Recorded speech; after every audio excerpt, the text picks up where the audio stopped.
Hi again. In this video I'm going to show you how to create relations between frame elements and how to create relations between frames. So relations between frame elements are used in FrameNet to point to the fact that sometimes a given frame element either requires another frame element or excludes the presence of another frame element or is in a core set with that frame element. So core sets are sets of frame elements in which the presence of one of them allows for the absence of the others. It does not require the absence of the others, but it allows for it. So to create relations, we use the editor. So let's start with the frame internal relations, and this is in the cornice menu. Okay, so I'm going to select the test frame 01 that I have, and then you see that I have here three frame elements. I don't know if you watched the previous video, but I showed you in a previous video that I had created 4 frame elements for this frame element 01, 02, 03, and 04, but frame element 04 is not a core frame element, it's a peripheral frame element. And the frame element to frame element relations are only held between core frame elements. So by using this drop-down menu here, I can choose between core set, excludes, or requires. Okay, so this is a graphic interface, so it's pretty simple to use. Let's imagine, for example, that there is a require relation between frame element 1 and frame element 2. So you see that frame element 1 is already selected. So if you hold Shift and click on frame element 2, then you get a green arrow here, right? And then when you save, you have a requires relation between frame element 1 and frame element 2. But now let's imagine that frame element 1 requires frame element 2, but if frame element 3 appears, then frame element 1 is not necessary, okay? Hence, the requires relation is also not necessary. So I want to create a core set between frame element 1 and frame element 2. Sorry, frame element 3. So I click frame element 1 here, right? And then I hold Shift and click frame element 2, and I get the blue arrow for the core set, and then I hit save. Okay?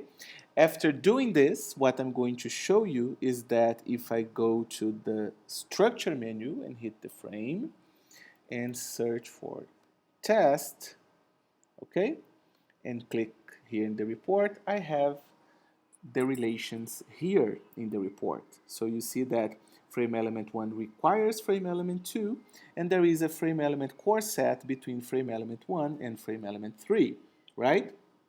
Once again, frame element 4 wasn't involved here because it's not core, okay? But aside from creating relations between frame elements that are internal to a frame, you can create relations between frames via the frame elements. So let's imagine that test frame 1 is a eventive frame. Okay, let's imagine that it describes an event, okay, and that it inherits the event frame. I can use the editor to create a frame relation between those two frames. So I'm going to select event here, and I can drag the frame, and I'm going to select the test frame 1 here, okay? And now I have a bunch of frame-to-frame relations. So causative of, incohative of, inheritance, perspective on, precedes, see also subframe, and using are the originally defined relations for Berkeley FrameNet. And here you have a relation stands for, which is the metonymy relation that was created by FrameNet Brazil. If you want to learn more about it, just look for papers by Maúcha Gamonal on metonymy in FrameNet Brazil. So let's come back to the relation between event and test frame 1. I'm going to create an inheritance relation between those two because, as I said, we are imagining that test frame 1 is a kind of event. So with the event frame selected, I hold Shift and click test frame, and then I hit save, right? But now it's not just saying which elements are related to each other as in the previous one. It's not directly said, but once again, a relation between frames is a relation between frame elements, but it's not frame internal. It's between frames. So if I click here in this engine wheel here, I get all the frame elements from event and all the frame elements from test frame. Okay, so once again, I can just click and draw. So I'm going to say that the event is the frame element 1, that the place is the frame element 2, that time is the frame element 3, and that frequency is the frame element 4. And then I hit save, I get an OK here, and I can go back to the frames, right?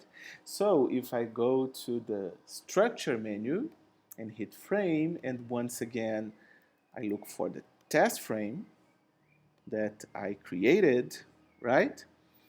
I have a relation saying that it inherits event, okay? And when I click the event frame, I get the relation noted that it's inherited by a bunch of frames, including test. And that's it.